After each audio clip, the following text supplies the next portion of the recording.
এই মুহূর্তের বড় খবরে আমরা রয়েছি। ক্রাইম সিন নয় সেমিনার রুম, তাহলে অন্য কোথাও কি খুন হয়েছে অভয়া? আরজিকর কাণ্ডে সিএফএসএল রিপোর্টে নতুন করে সন্দেহ দানা বাঁধতে শুরু করেছে।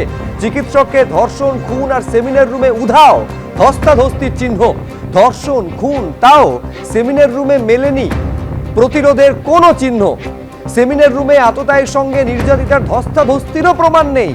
আরজিকর কাণ্ডে সেন্ট্রাল ফরেন্সিক ল্যাবের রিপোর্টে বিস্ফোরক তথ্য পাওয়া গিয়েছে বলে সূত্রের খবর।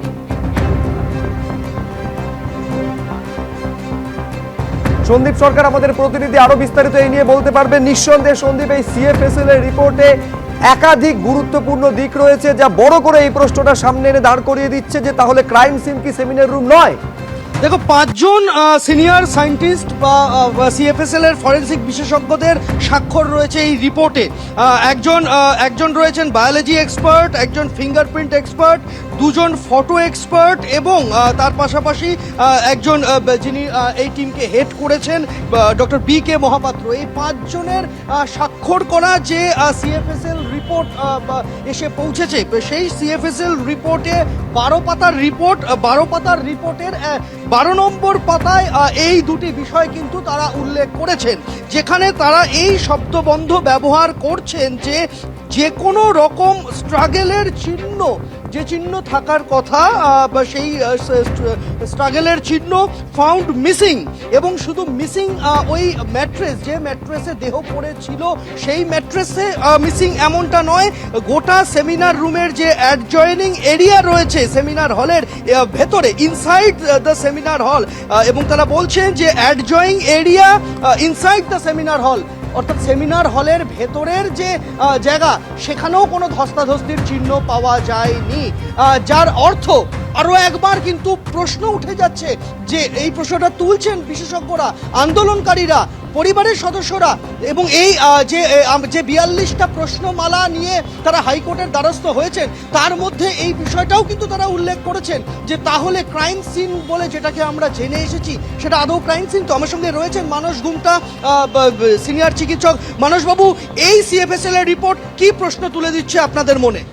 দেখুন, এই প্রশ্নটা আমরা প্রথম থেকেই করবার চেষ্টা করছিলাম এবং এটা আমাদের অতীতেও মনে হয়েছে যে একটা এত বড় ভয়ঙ্কর নারকীয় হত্যাকাণ্ডের ক্রাইম সিন ওরকম সাজানো গোছানো, ওরকম আনডিস্টার্ব, সব কিছু একদম একটা সেই ড্রয়িং রুমের মতো সাজানো থাকবে, এটা কোনোদিন হতে পারে না।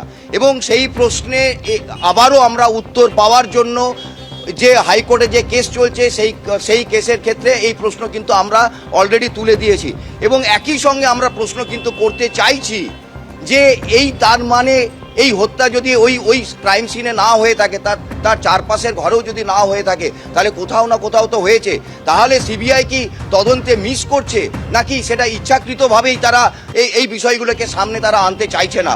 মানুষ কিন্তু জবাব চাইছে এবং মানুষ শুধু জবাব চাইছে না, এর সত্যতা তারা জানতে চাইছে। এবং একই সঙ্গে আমরা কিন্তু এই প্রশ্ন করতে চাইছি, তাহলে আমরা যেটা বলতে চাইছিলাম, এই যে 90 দিন পেরিয়ে যাওয়ার পরেও সাপ্লিমেন্টারি চার্জশিট দিতে পারল না সিবিআই, এবং একইভাবে তার জন্য ওই যারা তথ্য প্রমাণ লোপাটে অভিযুক্ত তারা জামিন পেয়ে গেল, তাহলে সেই প্রশ্ন সত্য।